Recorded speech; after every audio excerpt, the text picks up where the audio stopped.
Hi, I'm Chris James, and you're watching Healthy Alternative. Today, I want to talk about the benefits of Michael, and today we're going to be talking about. Today we'll be making one of my favorite soups. Welcome to the Creamy tomato JR72 Challenge.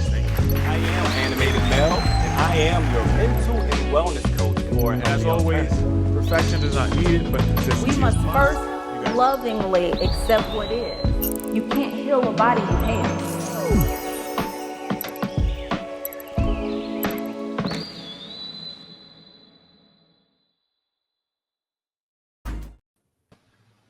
What time to what time to call? What time?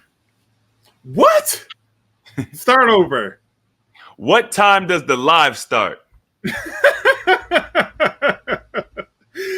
Starts right now, man. 8 o'clock Central, baby. Starting right now, Central Time. What's going on, everybody? I don't know what was going on, but something weird with the chat was happening because y'all's comments didn't start coming in until 8:05.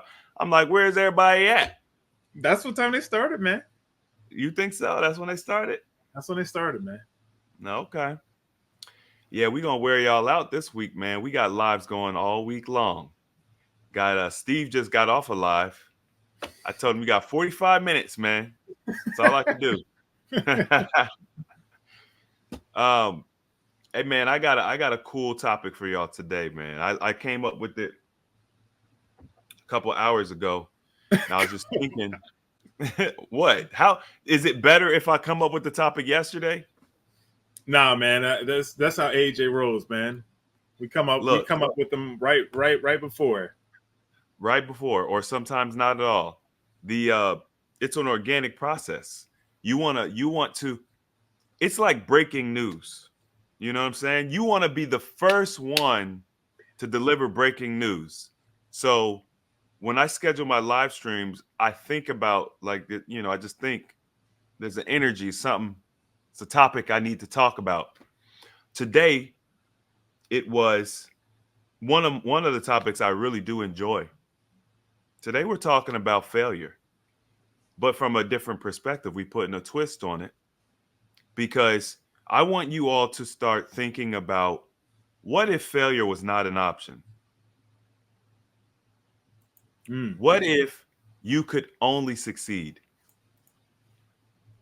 When I was younger, I want to say that we had like a motivational speaker come or something like that, and we did this exercise. It's very similar to basically what I'm talking about today, where we always play the what if game. You know what I'm saying? So Steve, you want to be a firefighter, or maybe you want to get into the military, and then you might start thinking, well, what if I'm not good enough? What if I can't pass my PT test? What if, whatever the case may be? What if I injure myself? And we start playing this what if game, and it always tends to go one direction. It's like a negative connotation with this what if game. It's always like that. I don't know why that is. What if we were to play the what if game on the other side? What if you're massively successful? What if you save someone's life and that person ends up being the next? Dang, I don't even know who I want to say. I was gonna say Bill. What if you save them? They end up being the next Bill Gates. maybe their destiny was supposed to be in that house, bro. Like, but Not a good example. I mean, I don't have any good. I know too much about the people we pedestalize. I'm like, they all flawed, right? But what if they're the next person that is good and nice to other people and helps a lot of people? What if they're that person? It's important to reframe this what if game we play with each other, because depending on which way you go with it is going to determine how you kind of move. Like, are you going to move with extreme caution? Are you going to overanalyze? There's a paralysis that comes with overanalyzing things. And I know it's good to keep our wits about us, and I know it's good to plan, but you know the old saying, man plans and God laughs. Planning can't be that important. when it comes to things that we're unfamiliar with. Sometimes you got to build the plane as you fly it. Sometimes you do. If we really think about it, any pioneers in any aspect of our life, somebody was building it while they flew it. Somebody was the first one to do it, right? I was thinking about, so Steve, I've been back in the garden recently, and I love this time of year because of the garden. Yeah. Like, it's so crazy. I look forward to this. And I was just thinking about, there was a wild plant growing in the garden, which I'm all for. Most people get upset about it. They'll call it weeds. I let the dandelions go crazy. Yeah, I'm weird. But I also learned that dandelions have deep tap roots and they're able to pull up minerals from the soil that other plants can't.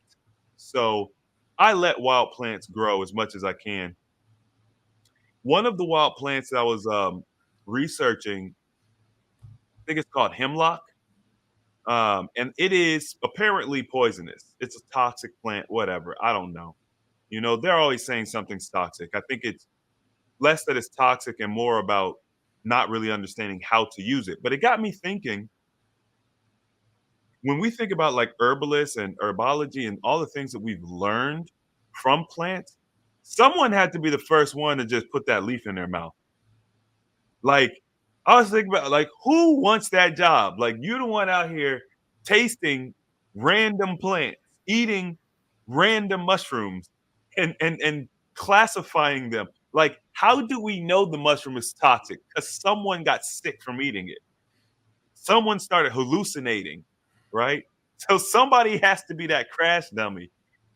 And I think that because we are so far in human existence right now, we want to stand on the shoulders of our ancestors, especially when it comes to science. We just want to believe that someone came before us, ate the leaf, and was able to perfectly describe what that outcome was like, or what that experience was like. I think it's a trick. I think that one of the first things that was snuffed out was our desire to explore.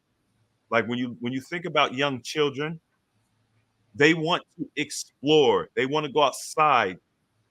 We used to go outside, and man, it's just, we were so small at the time, but it seemed like there was a forest and a river everywhere. Like, literally behind the school. We used to live in Maryland, Steve. You remember Maryland, because that's where you broke that window. Hey, man.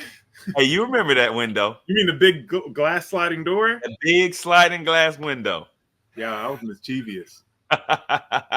When we used to live out there, I don't know if you remember, we would go to the edge of the community, or we would go to the, like, behind the school, and it was just all trees. And it was so wondrous. Now, going back there as an adult and actually looking at it, that was not a forest. It was literally like a sliver of land where it was just trees and water. You know what I mean? Like, literally, it would take you 5 minutes to walk through it. It was nothing. On the other side of the forest was an apartment complex. But as a child, it was a wonderland. And I remember we would walk through it and get those little seeds attached to our clothes, the ones that stick to you. And I started thinking back, like, what happened to that childlike wonder? Well, we became adults. We were taught better, right? And the problem with that is, children, when they are exploring and they have a wondrous mind, they're not worried about picking up snakes, snails, bugs, none of that stuff. They're curious. They don't know. They haven't been bit by a snake. They haven't been bit by a spider. Shoot, a lot of y'all haven't either, but you fear them anyway. So that fear has been ingrained in us through our education. And we've also lost our childlike wonder, our ability to explore and be creative. And what I think that does in all aspects of life, without us doing it necessarily on purpose, we put ourselves in this little subconscious box. It's a box with really safe boundaries. We're looking to get a house recently, so I'm learning about setbacks. So you've got the actual box, that is the boundary, right? The final boundary. But then in addition to that, you have setbacks, meaning you can't build your house all the way to the end of the box. There has to be 5 to 10 feet in between the boundary of the property or the box that you've set and the house. So not only do we have our boundaries, but we have these 10-foot setbacks as well. We are safe and secure, and we're bored, and we're complacent, and life feels monotonous, and we don't know why. It's because we're not willing to step out on childlike wonder. We're not willing to have that explorative mindset anymore because we've been educated to believe better than that. We're not savages and we're not children. We're adults. We live in a modern society. We wear nice clothing. We don't like to get our hands dirty. We don't want to smell bad. We don't want to sweat. None of these things are acceptable in civilized world. And because we've taken on all of these ideologies that were given to us, they're not even naturally ours, because you see what children do and how children act, and they're nothing like us. And we accept it. And then we develop all of these issues because in every aspect of our life, we're creating these nice, neat boxes and boundaries and setbacks to make sure that we're safe. And we wonder why our lives are so boring. So what I'm saying is, who cares if you fail? Let's erase failure as an option. Let's just remove it.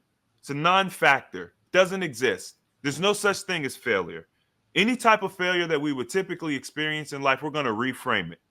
It doesn't exist anymore. Failure is just simply a learning experience. It's an opportunity to grow. It's a stepping stone. What would happen if you set your mind to an outcome and you achieved it? What happens if you not only achieve it, you blow it out the water? What if achieving this outcome creates a brand new opportunity for you in life? What if it opens up a path that you never considered before? What if that? What if we erased the negative connotation associated with the what if game and we only saw positive outcomes? And what if, as you were going through this process, for us, it's a health and wellness process. Maybe it's losing weight. Maybe it's reversing a dis-ease. What if along the way, we decided to put ourselves around like-minded individuals? I had an interesting call today with a pastor that's newer to our community. And he was just so excited. He was so excited. And he was just like, he kept telling me, Chris, it's just such an honor to talk to you. It's just I'm just so honored to talk to you. And I'm just like, man, I could have never imagined this. Like in my wildest dreams, would I never think that a pastor from, I believe he's from Alabama, would be calling me, telling me how much of an honor it is to talk to me and meet me. Like literally, that was never that. How could I ever have thought of that? I never was thinking about becoming a minister. I was never thinking about becoming a preacher or a bishop or an elder of the church. So that sort of interaction was simply never on my radar. And he's not the only one. We've had several pastors in our different classes and courses. And I'm not saying this to like boast about it. What I'm trying to get y'all to understand is I took a chance. I decided to do something completely wild and different. I decided to experiment on myself. I decided to document that journey, all selfishly. I just wanted to be healthy for myself. And then that opened up a world of possibilities that I never perceived prior to that. You know, like I always wanted to do real estate. I figured by becoming an electrician, I learned construction. That's got to be good for real estate. You know, that was one of the main reasons why I became an electrician. I was going to be an electrician, a carpenter or something, because I always wanted to get into real estate and I love working with my hands. I'm not thinking that one day a pastor is going to call me and tell me how much of a pleasure it is to meet me because I've changed his life through content that I put out, the interviews, the transformation videos. There's no way I couldn't have even thought of that. But what if instead of playing the what if game with the negative connotation, what if I played it with the positive connotation? What if I allowed myself to believe that anything was possible? What if I removed the boundaries that we have placed on us, these subconscious boundaries and these setbacks that we've had placed on ourselves, and that we then continue to place on ourselves because we're in this society where we got to stay safe. And there's always an expert that we can rely on that's going to be able to tell you more about you than you. It doesn't even make sense. How can anyone tell you more about you than you? But we allow these people to do it all of the time, especially when it comes to our health and wellness. The most sacred thing we have on this planet is our body, is our temple. How can anyone know that better than you? And yet we give those rights away to someone else. So I want you all to think about the goals that you had set up for this year, right? And before the new year even started, we talked about this. Steve, well, what do we say? When does the New Year resolution start? It really should start 2 to 3 months prior to the new year. So 3 months prior to the new year, we started talking about New Year's resolution. What was your goal? What did you want to achieve? I get messages regularly, people telling me about their struggles, telling me that things aren't going as planned, that there's an obstacle here and an obstacle there. I said this on the call last night. Life is a game, whether you want to believe it or not. Obstacles are a regular part of games because otherwise they're not fun. You have to have something to overcome. Reframe the obstacles that you have in your life. They are the only thing that makes this game fun. If you were born with a silver spoon in your mouth and you had everything handed to you on a silver platter, what fun would life be? I'm talking all the money you could ever need, to the point where you have no value for money. Well, that eliminates any of the fun to get that new car that you've always wanted, get that new house, live in that neighborhood, or to be able to go on that trip you've always wanted. You could do all those things. That's boring. In addition to that, you have a plethora of options as it relates to who you want to either marry or date. No one says no to you. You can have anybody you want. Do you know how amazing it is to look at that person, your crush, for days? You're in school, you're observing all the little cute things about them that you never would have observed before had they been handed to you on a silver platter. Those little quirks about that particular that person that you like, that you have learned to love. You don't even know them. And you've worked up all of this feeling and emotion in your mind before ever even speaking to them. And then one day, you guys run into each other, literally in the middle of the hallway, and you drop your books and your papers, and you lock eyes, and you have that moment where you see each other for the first time. Imagine never having that experience because life is just frictionless for you. And all we ever do is complain about the obstacles that are in our life when they're the greatest thing that this life offers. It's the whole idea that, you can't really enjoy the sunshine without rain. You just take it for granted. It's just, I don't know, it's just how we are. So I want you all to think about, what if you do succeed? What is life going to be like? What are the opportunities that you're going to have? And you can have fun with this because, like I told you, I never could have perceived where I'm at now, and even still where I'm going. Like, it's just a fun ride. And the thing that I like about it the most, as I hurdle these obstacles that life throws at me, it does become fun. It's like light work now. If you guys have ever played a video game and you Get to the first level, you're like, okay, that's pretty easy. Get to the second level. You get to the third level and things start getting a little more difficult. You get to the fifth level and you get stuck and you can't get past it. It's too hard. And you don't even understand how anybody can get past it. And then one day you beat it and you level up.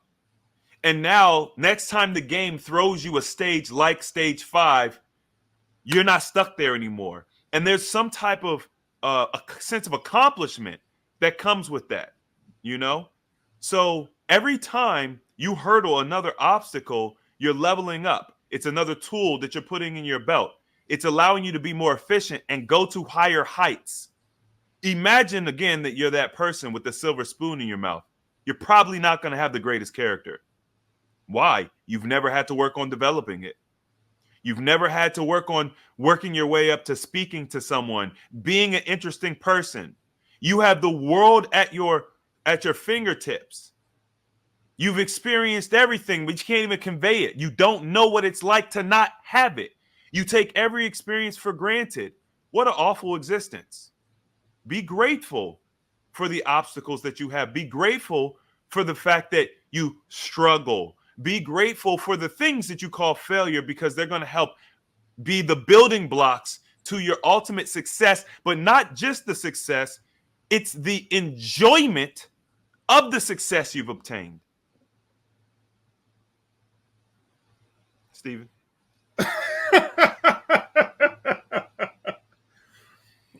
I forgot why I was here for a second, man. Hey, you going off right now. Somebody in the chat called you professor, man. They said, what they say? Where's that question? Professor always come with great knowledge and insight, which I think is absolutely correct, because you do have a lot of great knowledge and insight. And the term failure, it's really not what we think it is. And I think that you made a couple key points there, right? When we're talking about failure, the definition of failure is simply lack of success. That's simply the definition of failure, right? And success simply means the accomplishment of aim or purpose. So whatever it is that we were looking to accomplish, or whatever it is that we were looking to achieve, we just did not quite get there, right? But failure simply just means that you just didn't get completion. That does not mean that you did not learn along the way, right? So if, for example, you want to take a test and you want to get 100% on this test, if you get a 99%, somebody may see that as failure, depending on what they're used to, right? But other people may not see it as failure. That means that you've learned 99% of what you should have learned during that test, or what you were supposed to be learning, but there was maybe one thing that you need to work on. That doesn't mean that you failed.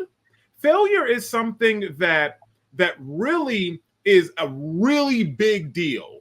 It takes a lot to truly fail, because through everything in life, no matter what it is that you're going through, there is success, right? So you can go through some of the harshest things in life. There are people that lived before us that did not have the accommodations that we have. There are people that live in other places of the world that do not have the safety that we have. There are people that live in places that they don't have the opportunities that we have. We naturally, simply by being on this live, have access to internet. We have access to funds and resources that allow us to even be here. And we probably have the ability to then go and implement some of the strategies that AJ has talked about, or we are going to be talking about, that will allow you to better your life, right? So we already are more successful in our lives than even a lot of other people, right? So in even looking at it in that way, we have to understand that success is something that can really come from even failure. We need to be looking at life as not just a string of, well, let me just make it easy and get to the end. No, as you said, in order for you to learn, in order for you to get to a place where you have, or to level up, you have to go through some hurdles. You're not going to get to the place to where you want to go, right? So earlier you said, when we come in, we just kind of start, right? Sometimes. Well, newsflash, breaking news, you are not going to be able to get to where you want to go, whether it's in your health journey, whether it's in your career, whether it's in your relationships, whether it's in your mental health. It doesn't matter. Whatever it is that you are looking to achieve, you will not be able to achieve it unless you go through some hardships. This is where you learn. Most of where you learn are in your failures. When I was playing football, that's usually what our coaches said when we lost. You learn more from failures than you do from successes. Success is great. It shows that you have learned something, or you have gotten to a certain level, or you are achieving in a certain way, but you really truly learn who you are, and you learn how to get to that next level in times where you then have to step up. I just told a story. Chris said, told earlier that I was just another live. And I was telling a story about in our PAM group, how I had to, I ended up having to do a lot of PAM calls. And it was not the most comfortable time for me, right? Because I typically work to plan them out in a certain way, and I have a certain amount of content, and I like to deliver it in a certain way. And then during that time where I was doing a lot of them, it forced me to grow. It forced me to look at a different way of presenting my content in a way that would allow people to, number one, receive it more, learn more, and then, of course, hold on to it more. But it also made me open myself and look at how can I present new information in a way that maybe others have not experienced it before. The uncomfortableness of the pressure that Chris basically put on me and of some of the other coaches, it forced me to grow. And I didn't really truly realize and appreciate that until today, until I then came back and did another PAM call after it's been about a month. And I was just like, man, it's really good to be back. And then I really understood that the pressure that I was put under, the frustration that I experienced in that moment helped me to grow as a coach and helped me to change and make changes in the way that I present information. And I didn't appreciate that until I got through it. So anytime that life throws you a curveball, anytime that life causes you to get uncomfortable, we need to no longer look at this as a time of, man, this just sucks, I wish it was easier. A better way to look at it would be like, you know what? This is fantastic. This is an opportunity for me to grow. And I think that's something really important. And you were talking about, you said a couple of things earlier. I was trying to take notes as you were going through because you said so much. You really did a great job, right? But it made me think about two words. And they're words that seem to be interchangeable, but they have different meanings. And they're words that I have been really kind of focused on in myself. And when you were talking about failure, it made me think about them. And those two words, and I probably want to talk about this more in depth later, but those two words are boldness and courage, right? And a lot of times we tend to kind of interchange them, but they are truly different. And as you go through your wellness journey, you're going to need both of them, right? Boldness and courage, right? So courage simply is the ability to confront fear, the ability to confront pain, danger, uncertainty, intimidation, whether it be physical or mental or emotional. It involves facing adversity or difficulty with resolve and determination and strength of character, right? Courage is something that we usually assign to heroes or some of the most masculine men that we see in our society. They have courage, right? Some of our soldiers, they're very courageous. If something were to happen and someone were to attack you, you would really want someone that would present with a lot of courage. But then you have boldness, which has its own benefits also, right? And on the other hand, it's really the willingness to take risks, to act with confidence and assertiveness. And it often involves making daring decisions or taking the unconventional actions without fear of consequences. Both of them are extremely beneficial in what they do, but they are very different. And as you go through your wellness journey, I want you to think about boldness as the first step, right? If you are sitting here and you're just like, man, I really need to make a change, right? Boldness is the ability for you to stand up and take that risk, to take that first step and say, you know what? I do need to make a change. I do need to start eating differently. I do need to go through and do this as if failure is not an option. And what if I do succeed, right? That is boldness. When courage steps in, is courage steps in when things get hard, when things get tough, when things start to then get you really uncomfortable, and you're just at the point where you're like, you know what? I really want a cheesesteak. I really want to go and order pizza. I really want some donuts. This is when courage steps in and it says no. You stand up for yourself. Courage allows you to face fear. It allows you to face adversity. It allows you to look at yourself in the mirror and say, you know what? I may not have been doing the things that I've wanted to do correctly in the past, but I'm going to stand up for myself today. I'm going to stand up to the things that I have been doing wrong for the last 20 years, for the last 30 years, for the last 40 years, and I am going to do them with the mindset that what if I don't fail? What if I do succeed? Who will I become? Right? Courage allows you to look past failure and look towards only success. Because once again, as Chris stated, a lot of times when we think or we play this what if game, it's always looking at, well, what if they don't go right? But what if they do? What if you do start fasting? Or what if you do start changing your diet and then you become successful? And then you, like myself, start at 400 pounds, you end up losing 200. What if things do go right? Now, all of a sudden, you now change the way that you think. You start going and getting into therapy and you start working on your mental health. You start having the ability to then stand up and go to the gym, and you are able to now run. And now you're able to then teach other people to do the same things that you do, right? What if you do succeed? Right? You now are able to have a confidence to go talk to that man or to talk to that woman that you've been looking for, right? What if you now have the mental acuity and the ability to be more spiritual, and you're able to then say a prayer and then put action behind those words and then go get the things that you want? What if you are able to do that?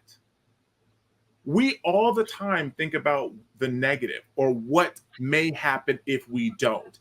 And don't get me wrong, I think it's very important to look at things in a very well-rounded way and look at what is the possibility of failure. But in these instances, we need to then practice boldness to get us started and to get things moving in the right direction. But then we need to dig deep and then find courage within ourselves to then push. We need to find the courage within ourselves to then grow and then be better people and to continue to push through the times where things are rough and to push through and be the person that we truly have been meant to be our entire lives. See, a lot of times we think that we are just meant to be who we are because that's just who we are, but that's not true. Our food, our environment, there's so many things that have molded and shaped us to be who we are, but that's not necessarily who you are supposed to be. The person that you are supposed to be is the person that is inside that is waiting to get out.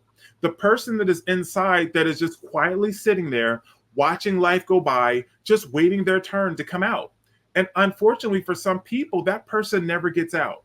That person has been snuffed out. That person has been in them, and they'll go their entire lives without truly being who they are meant to be. And I can tell you this, that you will have a very difficult time being the person that you truly are meant to be. You're going to have a hard time being the parent that you're truly supposed to be. You're going to have a hard time being the spouse that you're supposed to be. You're going to have a hard time just living comfortably the way that you feel that you should be able to be. If you are walking around in pain all the time, if you're walking around sick all the time, if you always have the sniffles, if you always are in the doctor's office, if you are always constantly concerned about how you feel or how you look, or if this is fitting too tight or if this fits the wrong way, you're never going to truly be able to be at the core who you truly should be if you are constantly worried about your health and how you feel. Chris says this all the time. Our health is the bare minimum. It's the starting point. It is a birthright that has been snuffed out, that has been taken from us. And we need to have boldness to say that is correct. And I need to stand up for myself. But then after we do that, we need to have the courage to then take steps through the muck and the mire, through the adversity. When things come up, we need to have the courage to stand up for ourselves and say, I'm going to do this for me so that I can be the person that I know that I'm truly meant to be. And then when you do that, you then will then affect everyone around you. And I will say that if Chris did not have the courage to stand up and to be the person that he was supposed to be, I would not be who I'm supposed to be. And by me standing up and having boldness and saying, you know what? I mean, this sounds crazy, fasting for 5 days and not eating. This sounds absolutely crazy, but you know what? I'm sick. I don't feel good. I'm at the point where I'm ready to end my own life. I don't have anything else to live for. So guess what? If it works, great, right? If it doesn't, well, I'm on the way out anyway, right? And that's the mindset that I was in. I had to look at things as, instead of what if I fail, I looked at things and said, well, what if I succeed? And I'll tell you this, nothing that I'm living through right now is what I expected. And it's so much more, simply by standing up for myself and having the courage to look at my life and look at adversity and looking fear in the eyes and saying, you're not going to win. So in our health journey, I think it's very important to not only just have boldness to stand up for what we believe in and to make changes, but then have the ability to reach down and to pull courage out of ourselves and to push through when times get tough. And I think that's really important. Hold on for a second, man. Just let it breathe for a second. Just let that breathe, man. Whew. Gotta cool it down a little bit. My bad, man. You prompted that. Gotta cool it down just a little bit, man.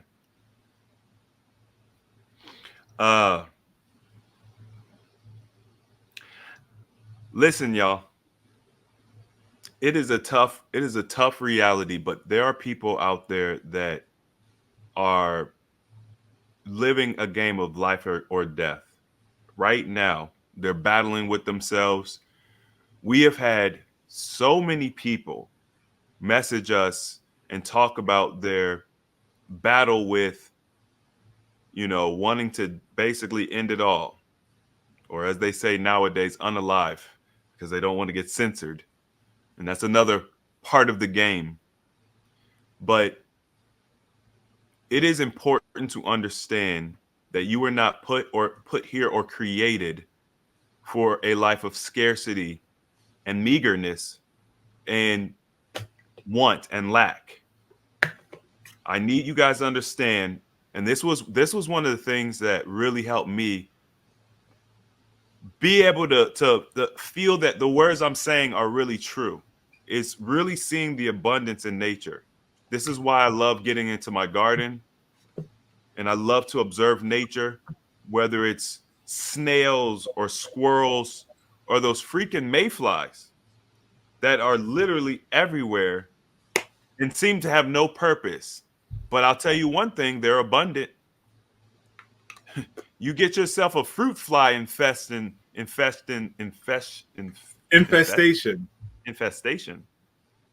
infestation. Thank you. I don't know what I was trying to say. And y'all bet y'all see abundance then.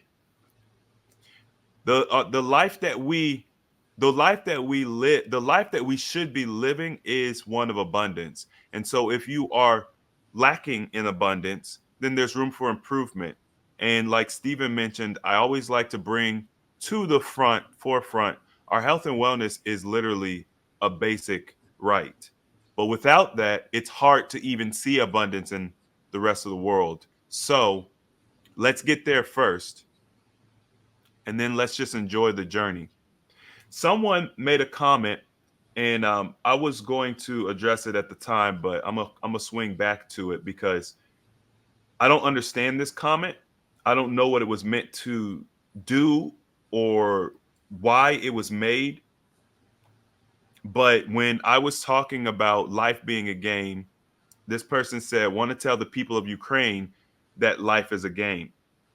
I don't need to tell the people of Ukraine that life is a game, because we all have our own extreme experiences. I don't need to be in Ukraine to have experienced what it's like to be in Ukraine. I grew up in the projects. I grew up in an area where we heard gunshots on a regular basis. Sometimes those gunshots were our friends being killed down the street, where you heard ambulances like it was Christmas music. It was so bad that when I finally left this city, this area where I was at, when I didn't hear gunshots and ambulances or fire trucks, it was an eerie silence. So there's no reason for you to throw out there, tell someone else that it's a game, because their life is so much worse. You don't know what their experience is. All you know is what the news tells you. But what I can tell you is this: Steve, when the military practices with their missiles and their ships and their planes, like, don't they call that war games or something? It's a real thing. War games, real thing. When you go to a court, we're talking a legal court, right? You have a judge, and you're in a court, and you have a defense team and you have a prosecuting team, kind of like basketball, where you have two opposing teams, and then you have the judge, the referee, right? And Stephen, what do they play on? What is it that they play on? A court. Oh, a basketball court. Wait, what about in tennis? Do they play on a court in tennis? And they have a referee or a judge? So when I say life is a game, I'm not talking out the side of my neck. And I don't really like letting comments like that slide, because why are we commenting that? How did everything I say go over your head and that's the comment that you want to make? This is the problem with our perceived reality. We have to stop being victims. You're utilizing someone else and trying to prop up their victimhood. Let's stop being victims. Let's learn that life, whether you want to admit it or not, is a game that's being played. You can sit on the bench and you can sit on the sidelines and you can be a pawn in the game, or you can become a player. Not only that, but in this same vein, I know people actively who left, who decided, I'm going to do something different. I'm going to make a change. I'm going to leave. And then they come to America, and then now they're literally with like, I've never lived in a place like this. This is so much better than I expected. I know 3 languages. They came here and she instantly had a job as a translator and started making more money than she had ever made in 6 months. So while yes, all of those things are relevant in that sense, at the same time, and as we were speaking about, you can have life happen to you, or you can decide to do something about it. You can, of course, be bold and stand up and have courage to do something different and make a change. And yes, it's going to be scary. And yes, it's going to be frightening. But if you do it and then you are successful with it, you never know what's going to be on the opposite side of it. So while no, as we don't compare people's traumas, because I can say that my dad leaving me or me getting in a car accident was extremely traumatic and it changed my life. You can have someone that goes through the exact same thing and they don't experience the same trauma. It's not traumatic to them. So we can't compare what's traumatic and what is not, right? What we can do is we can look at the experience of that person and then how they then coped with that and then what was the outcome. So at the end of the day, it's not really about what happens to us in life. It's about what happens and how we respond is what truly matters. How you, what they say, what happens to you is 10%. How you respond to what happens is 90%. Not to say that what happens is insignificant. It's not at all. It's a catalyst. It's really about how you respond to it. If you want the world to be a better place, you have to start with yourself. I don't even talk about what's going on with other people until I clean up my own house. It doesn't make sense. What business do I have telling someone else what they should or shouldn't do and my house is in disarray? That's the problem. We need to focus more on ourselves, focus within. That's the whole point of our programs and our teachings. Our goal is to get you guys to understand, focus on you, be selfish, focus on your health and wellness, because that's going to make everything else more seamless. If you want to go and help someone else, you can do that now because you have the experience helping yourself first. It's one of the most twisted things I see. Large groups of people going to help people that are less fortunate, but yet these people that are going to help the less fortunate people are all messed up themselves. What kind of help and aid can you really give someone when you don't have your own stuff in order? So I think it's important to make sure that we are in this world, in this reality right now, where everybody is censored. You're supposed to shy away from certain things. You're supposed to not say certain things. We are not allowed to have uncomfortable conversations and have uncomfortable truths. And I'm just not for it. Somebody's got to stand up and be like, nah, we're going to have this conversation, because when two groups of people stop communicating, that's when war happens. Like, why is it that two people that are human beings, that in the grand scheme of things, when we look at humanity, why is it that two people can't speak and talk about something, can't work out a compromise about something? Someone has decided that we're going to stop communicating, whether it's through censorship or feeling like you're better than, or feeling like someone's lesser than, or whatever the case may be. And now you have decided, or they have decided, we're not going to communicate. We're just gonna handle this the old-fashioned way. We're going to go to war, and we're going to hurt each other, and we're going to continue to hurt each other. Does that sound? Think about that scenario. Two neighbors live right across the street from each other. Literally everything that happens in this neighborhood impact them both. They have a dispute for whatever reason. It could be the neighbor's cat pooping on your lawn. I've heard that. I saw a video, some lady going over to fight this lady across the street because her cat poops on the lady's lawn or something, or comes into her garage. And instead of talking, they just start doing things to each other. They go to war. Oh, this person has a car parked on the street. It's broke down. So now the city gets involved, and then it gets escalated. Oh, well, since you're gonna get the city involved to try to get my car towed, I'm gonna TP your house, or I'm gonna, do something. And now y'all are going back and forth, throwing trash and poop across at each other. trashing the neighborhood, making everything bad for everybody.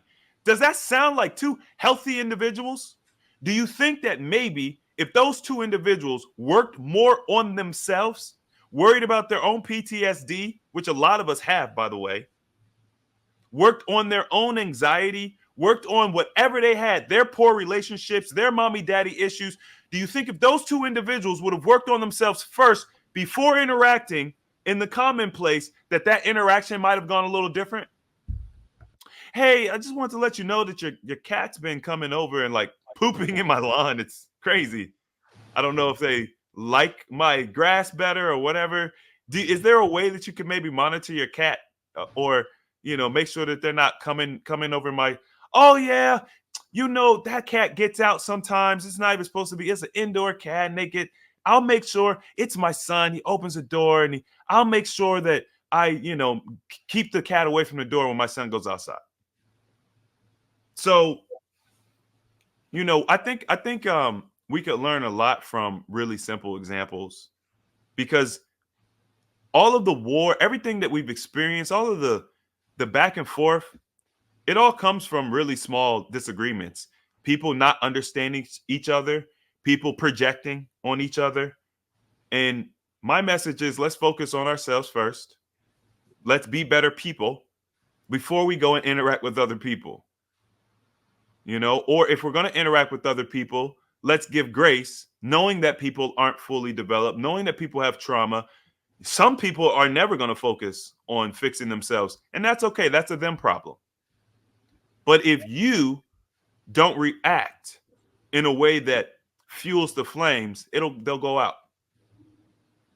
Right? So I want to make sure that you guys understand that right now the registration is open to join our 5-2 fasting blitz. It's March Madness, and we got a fasting blitz.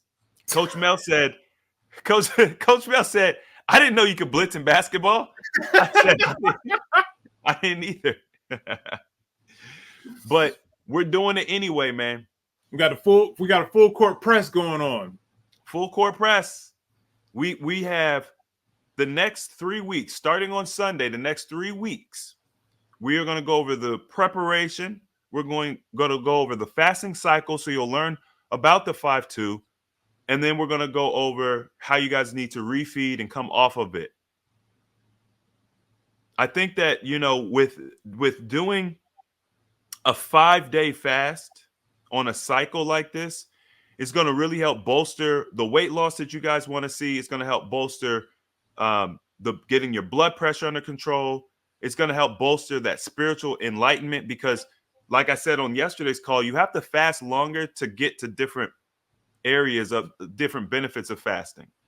So we got to work you guys up to longer fasts. And some of you all are kind of scared off by the 21-day fast. I get comments about that a lot. 21 days is too long. They have a lot of fear.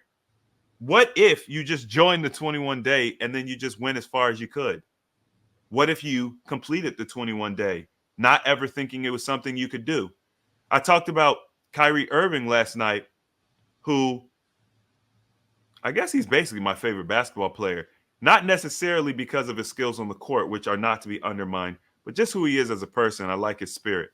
But he was fasting in one of his most recent games.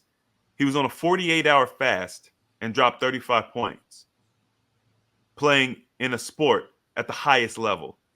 I think that's just incredible. And probably very little athletes can say they've done something like that. So what if you'll be successful?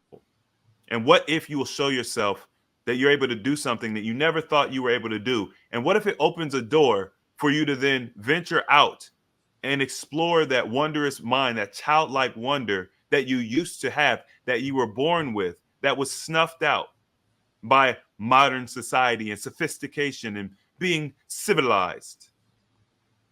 What if we got back to the roots, got down and dirty, got grimy, and just started experimenting and having fun and inviting our friends to do the same? So my challenge to you all is to, if you all are ready to take accountability, if you're ready to let failure fall by the wayside. We're not worried about failure. We're not worried about what if this and what if that. We're looking at outcomes. We're focused on outcomes. What if you succeed? And if you're ready to take responsibility for your success, I want you guys to join us on this challenge. And I would love for you to invite one of your friends to come. It's really better when you guys do this together. You know, when Stephen and I, John and I, when we were fasting early on, fasting together was everything. It made a huge difference. So it was our own experience and our own struggle that taught us that. And we want to make sure that we convey that to you all. Do not do this by yourself. Come join, learn, have fun, and let's learn to hurdle these obstacles together. You know, and the one thing that is unique about this challenge is that this is the first 5-2 that we have done as a challenge. We have done, of course, the juice fast. We've done the R72, and of course, we've done the 21-day. But the 5-2 is unique, and it is the one fast that I typically teach people the most. And there's reasons for that. So I think Chris was talking about this in another live, but even the 3-2 gives you really those starting points to the benefits of a longer fast. So technically, anything over 3 days would be considered long-term fasting. Most of what you hear about fasting in the world right now is going to be intermittent fasting. So you hear your doctor, all the people in this fitness industry, all of them talking about fasting. 90+% of them are talking about intermittent fasting.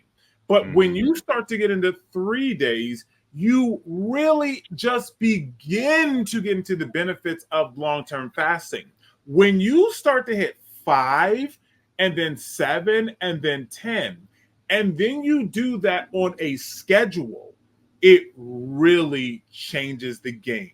Like when people ask me, right, like when they're talking about fasting and they want to do like fasting for weight loss, or they want to do fasting because they want to heal an issue, or they want less symptoms with PCOS or fibromyalgia or whatever their issue is, right? They want less inflammatory symptoms, or they have all of these issues in their bowels and their gut, and they want to start healing these issues. I tell them you need to get into long-term fasting, because this is when the body then starts to getting into the deeper levels of autophagy. See, we think that all autophagy is the same because autophagy is autophagy, and that's just simply not true. The deeper that you get into it, the longer it allows the body to then start to break down these free radicals, the longer it allows the body to then start to destroy these sentient cells and zombie cells. It really starts to allow the body to destroy oxidation and decrease oxidative stress in the cells. This is going to allow you to look younger. This is going to allow those joints to start feeling better. This is going to allow that pain that you have in your knee, that pain that you have in your lower back, to then start to actually decrease. This is going to allow the body to then start breaking down some of that calcification that you may have in these joints that cause arthritis. This is going to allow the body to then start to do certain things that it really doesn't have the chance to truly do, even on some of the shorter fasts. And the 5-2 is really kind of the benchmark, or the opening of the door to really getting into those longer fasts. Now, also the really good thing about the 5-2, particularly not just a 5, but the 5-2, is that it also teaches you, of course, how to eat. Someone mentioned, or Diamond, she mentioned in the group that during those 2 days, you got to be on point. And that is true. That's correct. The 5 days gives you that longevity that you really need to really start to experience some of those deep healing benefits. But then that 2 days, number one, gives you that mental break that you need that is going to allow you to then restart. And then it also teaches you then what you should be eating, how you should be eating. It's going to show you that if you eat something and then you all of a sudden gain 3 pounds after the first day, it's going to tell you you probably are sensitive to that food. It's going to show you that that food is probably inflammatory to you that you didn't know that it was before. So the 5-2 is extremely beneficial, and it allows you to go through that process of getting the long-term fast as well as having that break in between. And then it teaches you to then really get into long-term recurring fasting. And if you really want to use fasting as a weight loss strategy, the best way to do that is not by just breaking out a 21-day fast and saying, I'm gonna do 21 days and or 30 days or 40 days, and I'm just gonna fast it off and I'm done. That's not the best way to do it. Can it be beneficial? Absolutely, right? But if you want to use fasting as a tool for actual weight loss, one of the best ways to learn how to do that is through some sort of cycle fasting, and starting with a 5-2, then moving up to a 7-2, and then a 10, and then a 14-2. This is really where you want to be if you want to lose weight. And you want to do it with fasting and not having loose skin and not having these issues that you would have if you were going to lose it traditionally through diet and exercise or through weight loss surgery. And we're going to teach you not only, of course, how to prepare, we're going to teach you how to fast properly. We're going to teach you how to refeed. And then something that I'm going to be teaching through this process early in the program is really also about how to then prepare the mind, how to prepare emotionally for this process, because it's very important to truly understand what to expect, what you can do during this process to help you as you are going through, and how to then get over some of these humps and hurdles that you may be experiencing. And then also one of the other last things that is going to be really beneficial through this process, and Chris was probably going to mention it, but I'll steal that thunder, is that we have the premium accountability membership that a lot of people are in right now. And they have 3 calls a week that they get to enjoy with all of the AHA coaches who teach a plethora of different things, and you will have access to those as well. So not only are you going to get lives through the actual program and the challenge itself, but you will get additional support and accountability by having access to the PAM calls, or the Premium Accounting Membership calls as well, that will allow you deeper access into the heart of AHA and allow you to continue to stay motivated during that process. So I'm excited to do the 5-2 because, like I said, it's my favorite type of fast, and there's a lot that can be learned through the 5-2, especially if you've never done a 5-2 before. All right. Well, listen, Steve stole my thunder. Definitely was going to tell you guys that that you're getting 9 additional calls in addition to your live calls. So the registration this time is $71. $71. It's a 3-week process. I did go ahead and put the link in the chat for you guys. You're going to get our PDF guide that's going to come along with it. You're going to get the core content that comes with it. You'll get the 9 calls. You'll get the access to the coaches. You'll get the access to the secret group, and it's going to be an experience. I'll tell you that. I know that a lot of people are going to be excited to be getting into the 5-2 and seeing the outcomes. Shout out to Sheila. Want to pay towards Garden Vibe to join the 5-2 challenge. So, all right, Sheila put $50 towards Garden Vibes. Sheila's looking for another $21. Hey man, let's pass the collection plate around. Let's pass the collection plate around. Let's see if anybody wants to donate $5, $10, $21 to Garden Vibes to get her into the challenge. I guess something's going on in the chat that I didn't see. Okay. So Garden Vibes wants to join. She says she's beyond. Well, he or she is beyond broke. Upset. Won't be able to join. Need it. Have to pay $8K towards my son's tuition. It's life is full of obstacles.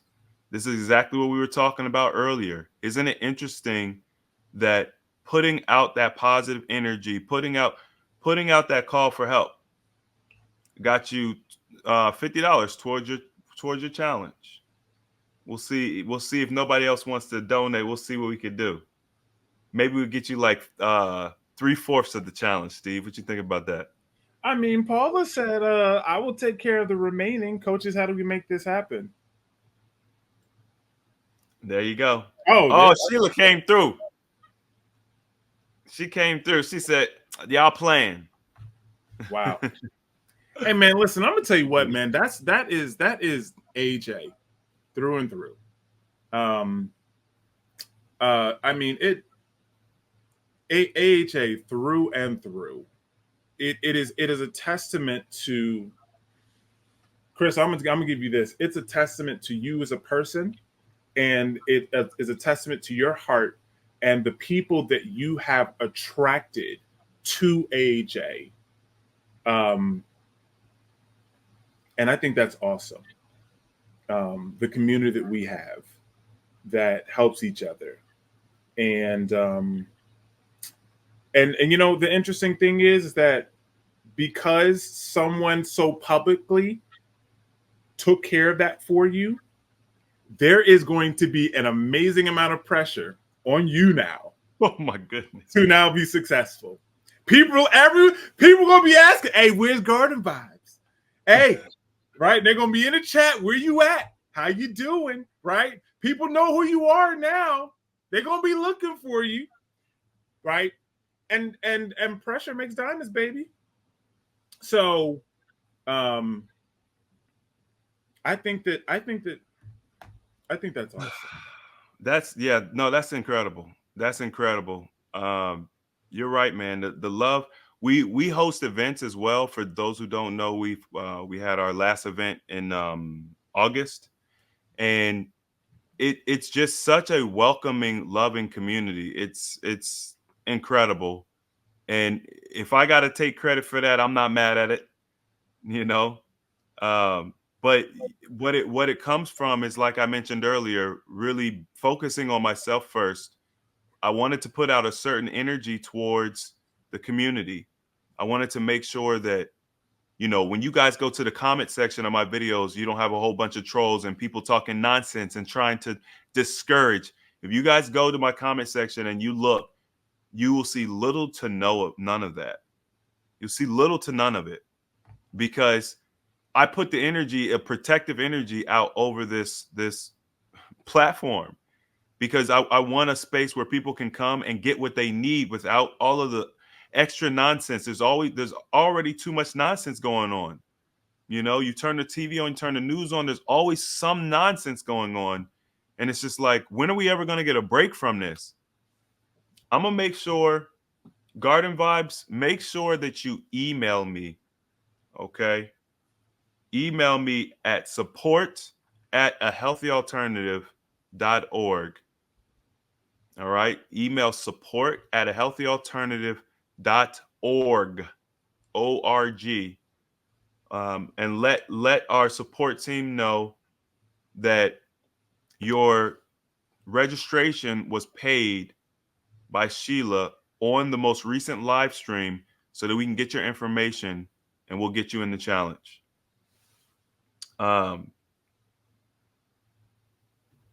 This is man, I definitely see, this is what I'll be talking about when I say you things are so unexpected. Like, you can't expect this.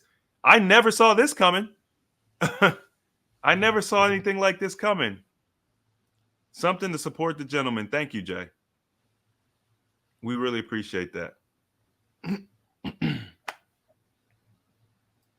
Man, what a great way to end this live. Ups. But hey, you know, funny thing is, my camera did the same thing when I was just doing this last live. It said, "All right, I've had enough. That's my cue.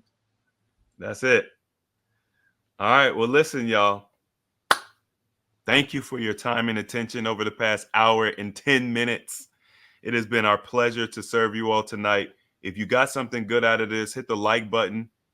If you want to join the challenge, the link is going to be in the description box or in the comment section if you're watching the replay. If you guys have already joined the challenge, invite one of your friends to come and join and do it with you. It'd be great if it'd be somebody local that you could interact with and just kind of talk about the experience. But obviously, you're going to be able to find great people to interact with in the actual group.